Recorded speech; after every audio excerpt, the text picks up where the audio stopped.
be it in your organization or be it outside your organization, any kind of a role model, somebody or a teacher whom you thought was a great inspiration to you. Okay, now think of that person and then use this iceberg exactly on a sheet of paper or maybe on your board. Okay, and then identify, okay, what would be their skill, knowledge, self concept, traits and motives. Just to give you a clarification, when you are looking at a skill is, of course, you have to think about ability to do anything. Okay, knowledge is the level of information that person had or whatever. Self image is how did he view himself or herself, so I mean, identify herself or sees oneself as a leader or as a developer of people, something like that. Trait, typically what kind of a traits that person had. Say for example, you like that teacher because she was a very good listener, she could understand well, things like that. And then motive.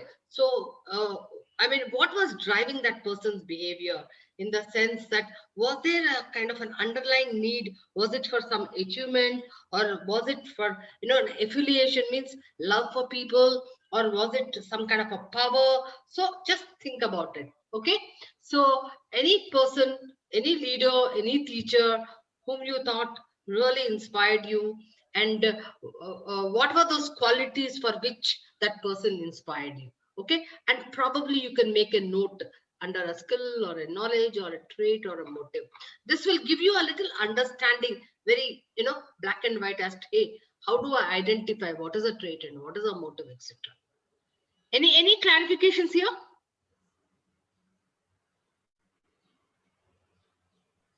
So, what exactly we have to do against each of these traits or No, against no. each of these So I want you to actually think of a leader or a teacher, somebody who has inspired you.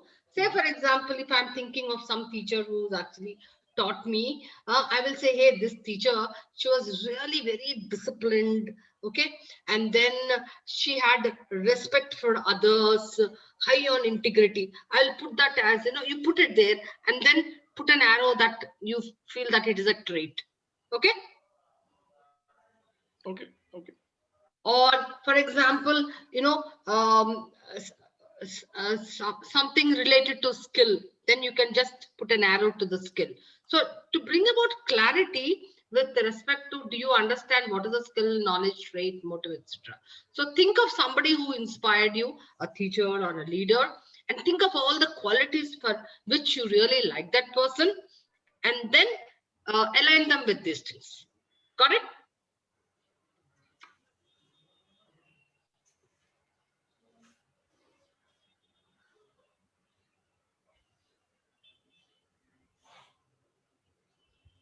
And maybe we will take one or two cases just to discuss. Okay.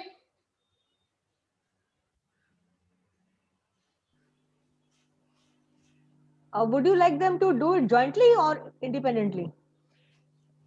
I'll leave it to them whether they get motivated independently or jointly.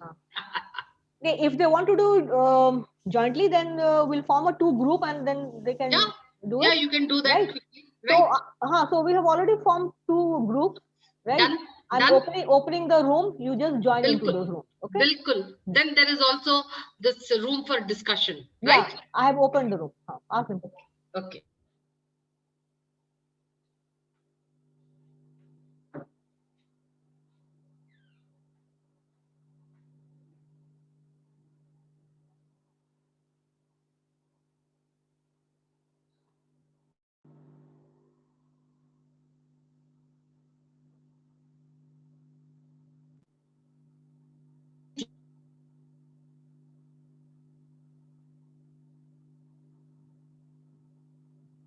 Teacher whom you really like that person, everybody will just do that, individually do it, but you can discuss. Sure, right?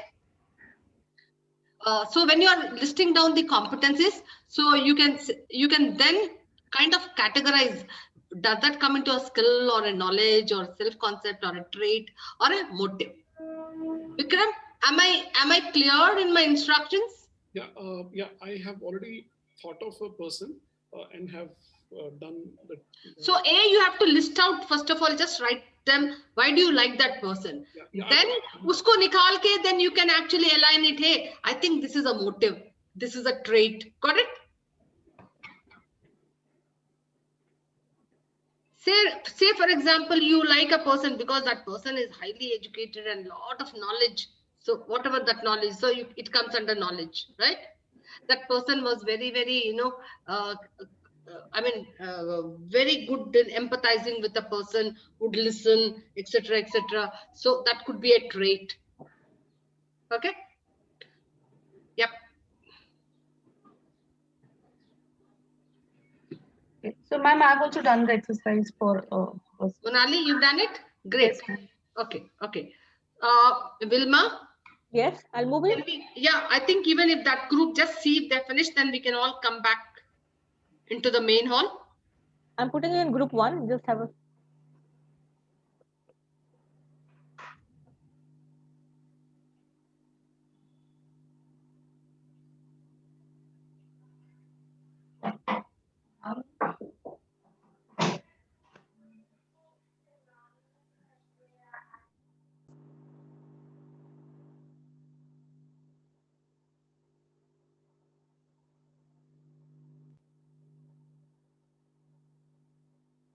We can. And then, so that you have a good understanding of what is a motive, what is a trait, what is the self-concept, etc. Okay? True. Yeah, Siddharth, you can just continue on that. No, I think where I'm stuck currently is in terms of how to write the values and the motives in more detail. I think maybe you guys can help out a little bit. So I started from the bottom level. I like giving the In fact, you example of. can skip the value and you can just write self-image, trait, and motive. Okay? If it's a challenge. Yeah.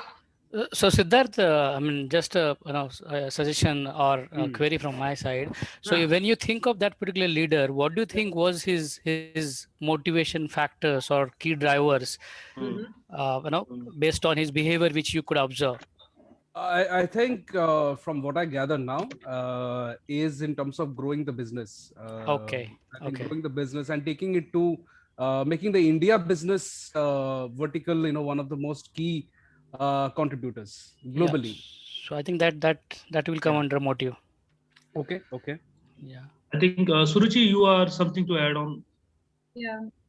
I think one of the value we can think of is like person should give respect to others and use empathy as a skill, which is the most important thing in a leader. So I think these two things should be considered. Suriji, you got me wrong. This is not should be. I said think of somebody. Yeah. Yeah. So I'm actually referring to one of my boss. Great. Yeah. So his skill was that he used to give a lot of importance and respect to employees, and he always was a people-driven person. So he always used to take employees on a priority.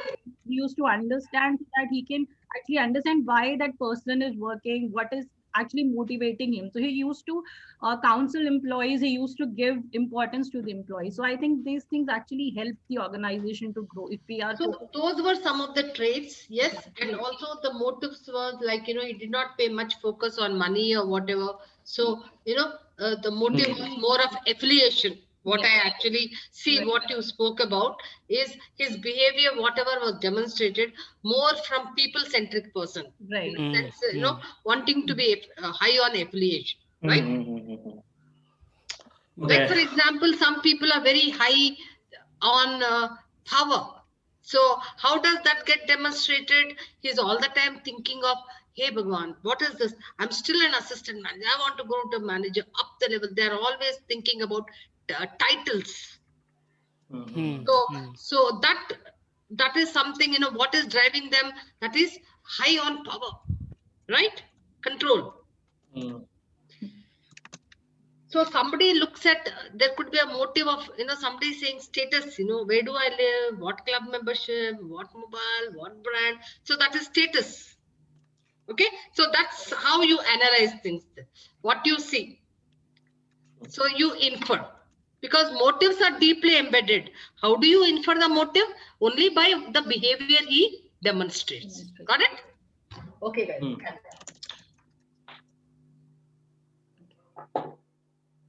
Wilma, Should we move to the main room now? I think we need to come back. Yeah, please come back.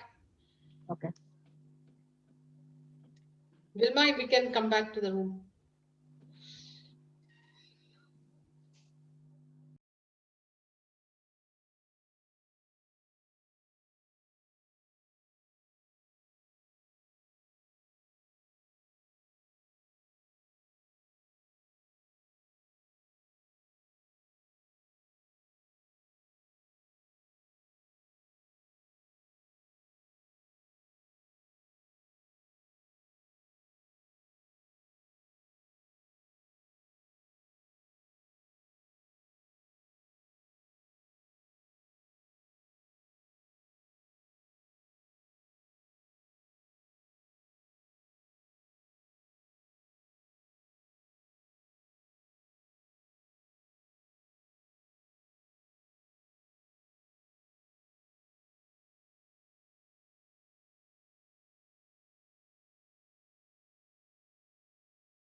Yeah. Vikram, Monali, can you still hear me? Yeah, please go on. Yeah. So the traits that I was talking about is, he was very high on patience and he had a very high understanding of things. And I think his motive was that ultimately the organization objectives should be achieved, so that we all well do. So if we do our jobs together nicely, the organization objective will be achieved, and vice versa. So that's, I think, what his motivations were always. That's it from my end. Thank you. Okay, are you all back to the room? Yeah, ma'am. Yes, ma'am. Okay, all right. So one of you can share what you have actually done. Yep, any of you? Yes. So, Nirmala, we all had our role models, and we Yeah. So you can share your own role models. Yeah. Do we do it again, all over again? No. Just I have kept the iceberg here. You can just read it out. Okay. So, I thought of a teacher, my school teacher, especially in the secondary times. Okay. And, from the iceberg model, very high on knowledge and skill. She thrived on subject. She was the subject matter expert. Okay. Was the last person in the world to go for that subject. So she was that kind of a brain oozing out kind of a knowledge. But more than that, of course, what I loved about her, and I still remember, is her personal integrity about what she did. Her own concept about the self-concept about which is respect, self-respect, others, the way they are. She came across a lot of students who came from a lot of, but then she never tried to change anyone, but accepted the way they are, and of course coached us.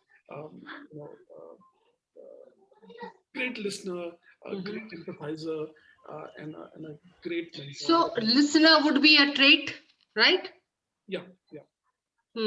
So that's where I I'm guess there is looking some at. network issue at Vikram's side. So you have listed out the qualities. We are trying to align them to, like, for example, if I were to say you thought of a teacher, so that means she was a happy person to be a teacher, very passionate. So that means she had a very high self-concept about herself.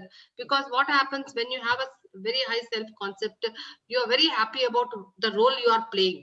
Like, for example, in an organization, if a person is not having very high self-esteem, and then what happens, he is not really very happy about the role he is playing in the organization. Are you getting me that? So that's how I was saying. So therefore, when you actually hire a person who does not have really a high esteem about himself, so sometimes we also look at these gaps and give them some kind of personality training, developing them, ensuring that there is self-confidence, instilling them. Correct? Okay. Yeah. When you talked about traits as well, can you just list out some of the traits you thought this teacher had? A great sense of Listening, you said, understanding, empathy. And of course motive.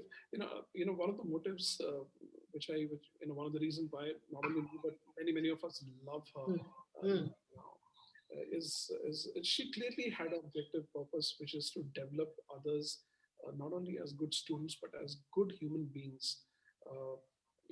I'm on a WhatsApp with her on a daily basis. That's the kind of relationship. So just to bring about that clarity, linking it up with this iceberg model, saying that, you said she had a very high people-centric approach. That means, she had a motive of high affiliation. That means, understanding people, respecting people and being closer to people. Okay. So that's a motive, affiliation, in the sense you are so what is motive? Motive is nothing but that drives your behavior. So if you are actually wanting to be very close to people, that means I have that need, I have that motive inside, that is my intent, right? Okay, great. Yeah, so one more person, teacher we heard. Anybody else who wants to share? It could be Nikhil, you want to say? Yeah, I would like to talk about Elon Musk. So listing qualities and just list them to Sure. Yeah. So I'll start with the motive. His motive is very clear. He want to take life to Mars. That's the one motive, and that has been the driving force behind the SpaceX, what he started as a venture.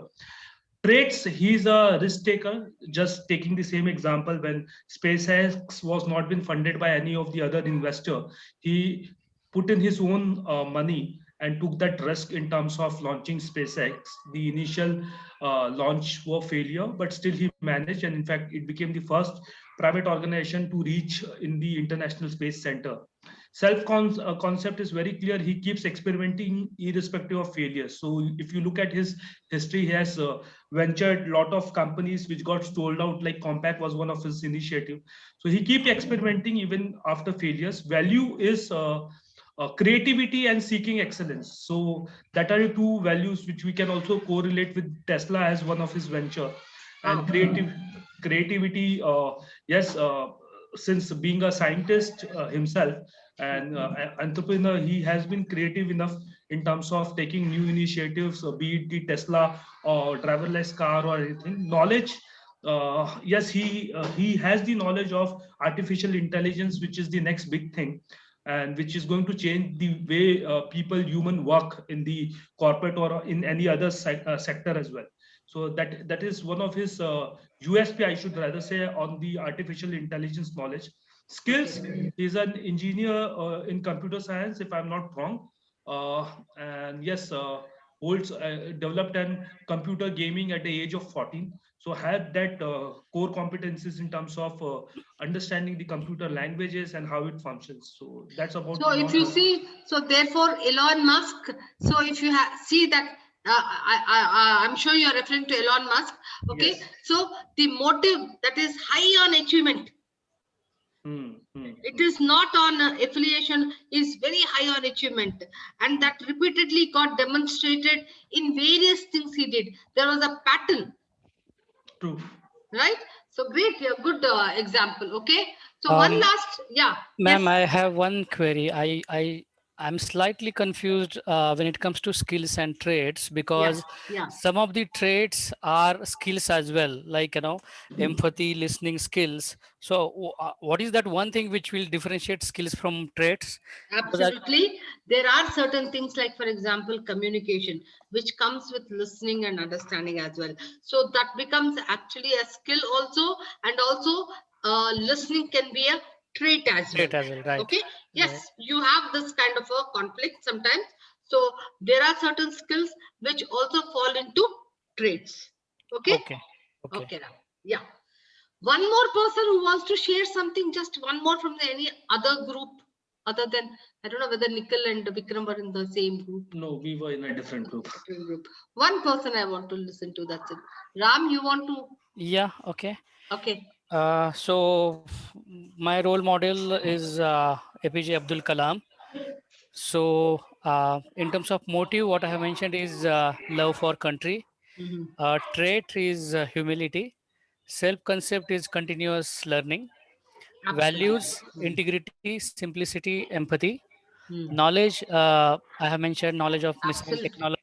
He himself was a scientist, so high on knowledge. Yeah, and skills, Research methodologies, research, great amount of research he did. right. And So, motive, I would say, high on affiliation, because he was a person who hmm, was very highly people centric, right? yeah, Great, guys. yeah. Great. So there's a lot of clarity, and I'm sure in the rest of you, by listening to this, you have got some more clarity in terms of, because when you are doing again a competency mapping, then you would clearly understand, and you are able to then pinpoint, oh, this is a trait which is required, when you're doing that analysis part. All right.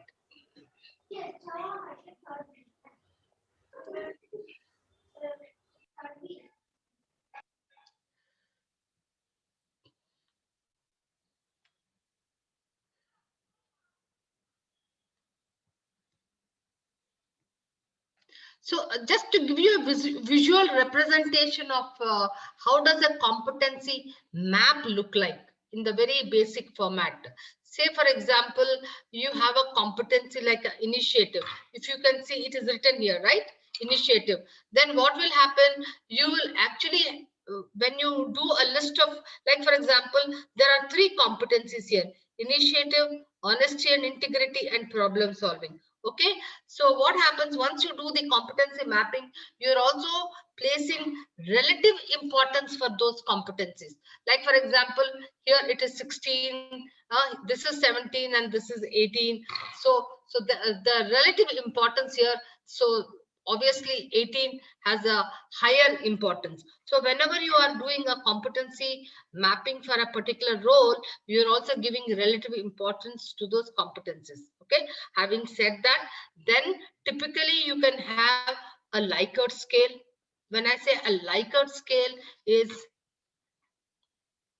say, for example, yep, yeah. So, so in the sense, you can have a rating scale of 1 to 5. That means your competencies, behavioral indicators. See, when I say listening, how will you interview that candidate for listening? You have to have certain kind of a behavioral anchor. So that is called a bar. So that bar can be either on a 1 to 3 scale, or it can be on a 1 to 5 scale. But I would typically recommend, for that matter, I use a 1 to 4 or a 1 to 5. I don't use 1 to 3 because then it becomes very narrow. It is like, in a performance management evaluation, you are using just a 1 to 3. That means I'm force fitting a lot of them into that. The window is very narrow.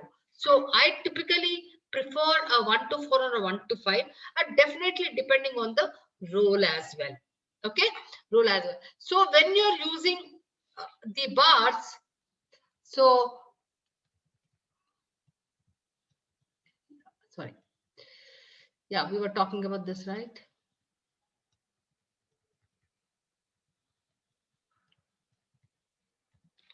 So, like, for example, here, mastery, threshold, and unsuitable. So, for example, you are actually then writing here the demonstrated behavior, which actually gets in degrees, it goes up. At a mastery level, it is the highest, and threshold, that means that is the minimum standard required if we want this person to be in the job with reference to initiativeness, etc. Now, there are 2 more things I want to bring to light. One is, when we are talking about competencies, we are talking about threshold competencies. Anybody who can give me what is threshold level? Threshold competence? The Threshold basic level. Basic minimum basic level level which is required. competencies. Then the other thing is, we're talking about differentiating competencies. What are differentiating competencies? Something which will give competitive advantage to you.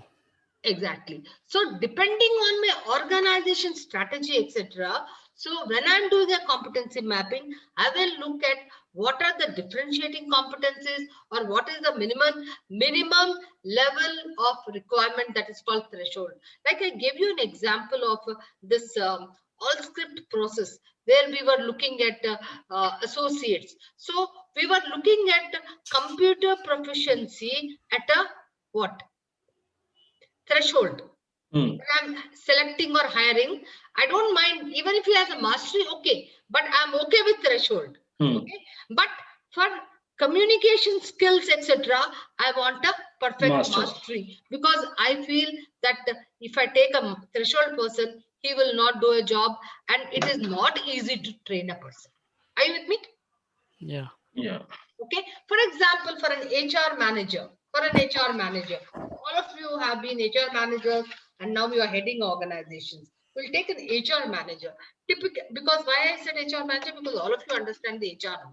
Let me just, okay. Now, what are those HR manager of a location? So you can visualize them. This is not a person at a COE, not a center of excellence person, or at the corporate HR as well. HR manager who is looking after a location. It could be a vertical or a business or etc. Okay. Now this HR manager, what are those one or two critical behavioral competencies you think will be required?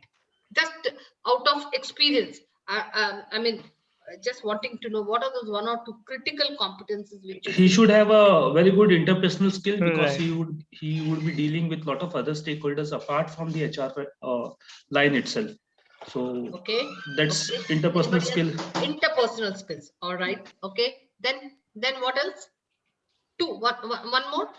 So if he is a business HR, he's into region, he should have a fair understanding of business as well, in terms Okay. of understanding the business dynamics, Okay. Okay. Okay. correlated with the people agenda. Okay. Now we are talking about an HR because location. So HR business partner. That means he is actually aligned with the business, is interacting with the business. So Nikhil said, yes, business information is required. Knowledge, right? Yes. So if it is threshold, can I bring him up to speed? Yes, I can bring him up to speed, Yeah. right? It doesn't take much time. True. But this guy has many, he has business people as Stakeholders. stakeholders, right? So what could be one behavioral competency required? One could be like example, negotiating skills, very important. So many stakeholders, if they're all the time pushing him to the wall, he should also know how to negotiate, because he is all the time promising. You'll realize that in an HRBP role, the business head will ask him to do a lot of things. So if you notice that if the HR person doesn't, he has not that much of confidence in him saying that, no, this is this, and so, otherwise he'll be driven to the wall, right? And he's almost like a failure then. Pardon? He should also be high on his ability to influence. I was just coming to that. So therefore, then one is negotiating. Then since he has a lot of stakeholder, persuasion and influence. Yeah, right. Right? Persuasion and influence. Because he has to collaborate, do all things. So will this persuasion and influence come quickly? It has to be a trait, it has to come within. So when I'm interviewing this person, I will look at demonstrated ability, even if it is a college level, even if it is in certain situations, I will ask him certain critical incidents where he was able to demonstrate this kind of a behavior, right? Now, when I ask him such critical incidents and he is narrating an incident, which is an event which has happened, I'm now looking at analyzing that data in terms of what was the situation, how did he respond in that situation, to what extent was the intensity, scale, scope, then I'm able to gauge that to what level of mastery is that competence. Are you with me? Like somebody will say, okay, fine, for an entrepreneur, I was just managing a job. Okay, that's one. But if he says, hey, I was able to drive everything, I was able to achieve these goals by doing these things. Are you able to differentiate? When there are two people, if you want to actually analyze a particular competence, you are able to, through critical situations, able to see that how did these two people respond in terms of those situations. you are looking at unstructured situations. Okay, you are not looking at structured situations. So that is called critical incident technique. We call it as critical incident technique. When translated for competency, it becomes like a behavioral event interview. Nirmala, if I have to add, and please correct me, and others please help me understand. He may, because he is operating at a regional office, probably he has a better understanding of the catchment, uh, dialogue culture and stuff like that. Uh, and he is kind of responsible to ensure everything in that region is going smooth, right from the time of hiring till, whatever last stage. He also should be, he also should be driven by an entrepreneurial, gist. He should look at this shop or the region as his business. He should operate that as a, and especially if it's a people-centric business. Typically I work for banks and BFSI and insurance, right? They're all people-driven business. In fact, even ITES, they're all business-driven, business-centric, people-centric business. Sorry, right? So I would like to say that this person should don the hat of an entrepreneur and say that anything, I'm partnering the, not just the business, but in a way I'm partnering the profit and loss of this region, from a people practice point of view.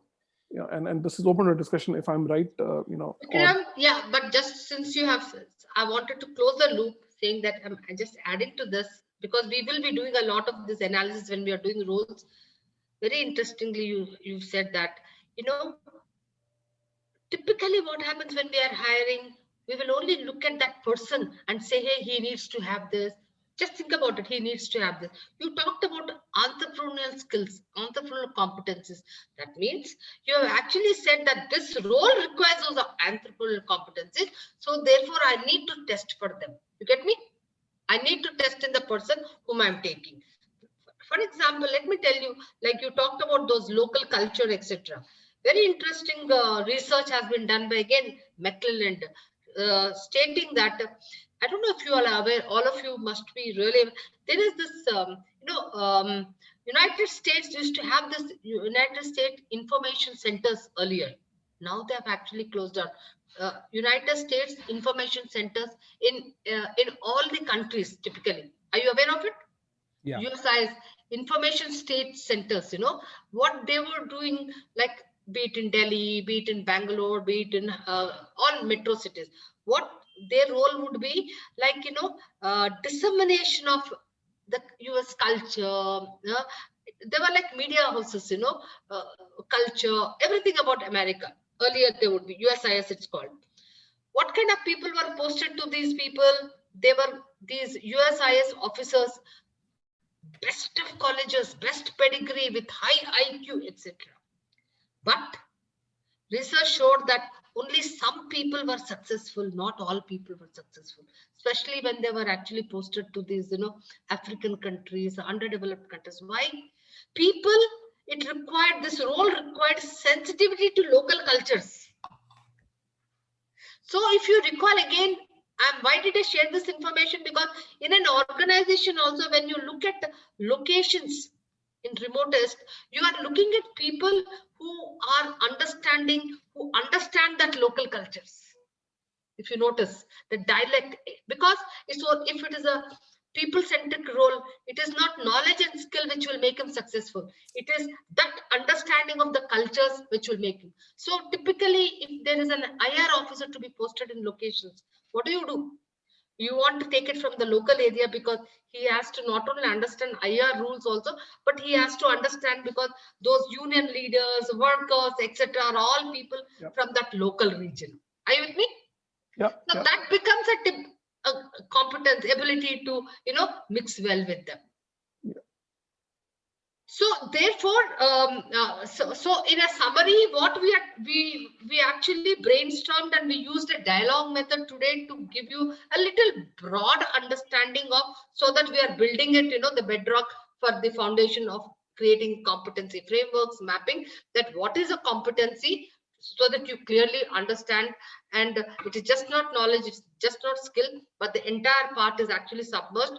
So especially in an organization, when I'm identifying competencies which become my core DNA or the nucleus, which then can be used integrating into all the HR function, so that my performance, my productivity goes up. Okay, so that means step one, first of all, then what are the roles I look at?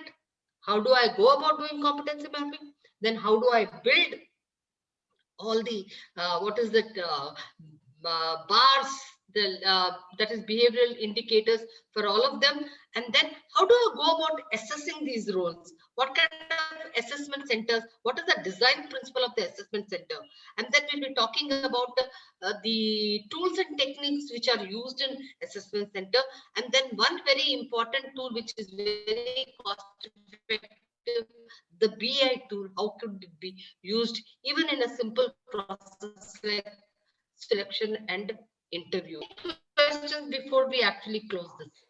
Nirmala, I wanted to do a simulation around this model which you are presenting right now, which is the competency map, document that you have.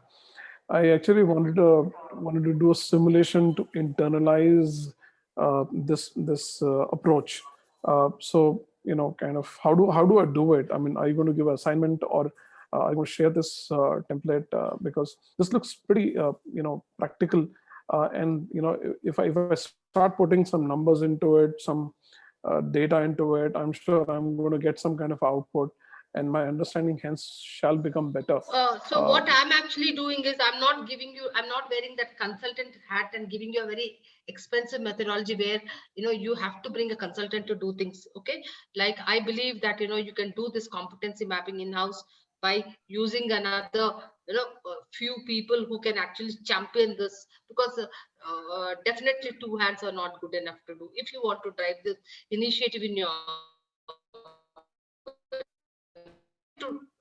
drive this initiative in your organization, you need a lot more hands. But definitely I'm going to help you with the simulation, as you said, how to go about. So we will actually do for a particular role who all of you are familiar with, one or two roles, how to go about from the scratch, like step 1, step 2, step 3, and to the end point. Okay, guys? Yeah. So that you really have a strong hold on, you can get your handle on saying that, hey, this is how it is, then you can play with it. Okay, anybody else who wants? So Vikram said yes, simulation for a competency map, definitely. Yeah, that'll be very helpful. That'll be very helpful. You can actually, in case this presentation can also be shared, so we'll just revisit this. Absolutely. And I think Wilma is also sending a recording of this. Okay. That'll Okay, be guys. wonderful. Whatever is left of the Sunday, please enjoy. And Suri, where are the rest? Can I see the others as well? Great to have you all. Have a nice Sunday, and continue to be so enthusiastic and interactive. I loved interacting with all of you. It's great. Thank you very much. Last question I just want to ask. Thank you. Mahesh, you want to say something? This format which I showed right now in competition mapping, this is only one format, or there are other formats also? This is just to give you a little understanding, so that I will give you complex ones, then you will only look at them and say, hey, what is this? So you have to get a foot into it, no? Yeah. So because what I am using, what I was using the format, and what you are showing is a different format. That's the reason I was asked. No worry. So just to give you a basic understanding, because then from there we'll build up the building. Okay, the architecture of entire. Ma'am, in case we have any query concern during this week, where should I be contacting you? Yeah, feel free to we have formed a WhatsApp group. Yeah, I know. Okay. Right? So on just that, text me, feel free, whatever comes to your mind, thinking minds, Sure. you're always wearing thinking caps. So you can always, keep thinking and posting whatever. Okay. And we'll work as a sharing center, knowledge sharing See, center. you can send your queries over the mail, right? So we will accordingly coordinate and address those issues. And second, you have ma'am on the WhatsApp group also. We have added her, so Okay. you can connect with her directly, send a message, and fix her time, and you can talk to her. Sure. Sure. Yeah, thanks. Thank you. That's Thank you. Even Thank you. sharing of knowledge. So absolutely feel free. So now Okay? for the Take next care session, having you. the next session that is on 14th, again same time, right? And this will be on competency framework. So And just before that, Vilma, they have some assignments to do. So you will be sending all of them, right? yes, see, for the first session, we have sent you 5 PPTs, right? And with each of the 5 PPT, there are 5 exercises. So try doing those exercises. At least 3 exercises you should be able to do, if not all 5. If you do all 5, all the more better, because that will enhance your knowledge and enhance your learning as well. But at least 3 you should be able to do it. Okay. Sure. And Sure. Thanks, for Vilma. the second reading, for the second session, we'll send you the readings in a couple of days. Okay. Yeah, and Vilma, as we discussed, please share this PPT as well so that we can go through it, and that will help us. For each session, we'll be sending the recordings of the learning. So No, we are you'll talking have about it. this PPT which ma'am used. Yeah. We'll be sending the recording, so it will have everything, right? If you want specifically that sheet, I'll ask Nirbala to send. Okay. You're talking Okay. about this particular sheet, right? No. I'm talking about the slides which Yeah, were yeah, shared. absolutely. No issue. So all slides, not one particular slide. If we can get all slides, that will really help us in while referring, and Okay. that will help us. Yeah. Not an issue, guys. Not an issue. Okay. Thank you so much, Thank and you. have a Thank great you. weekend. And Thank catch you. up again on 14th. Okay. Yeah, bye. Bye Thank bye. you. Bye. Thank you so much. Thank you all. Thank you. Thank you Yeah. all. you. Take care. Bye. Bye. Bye. Please leave. Yeah.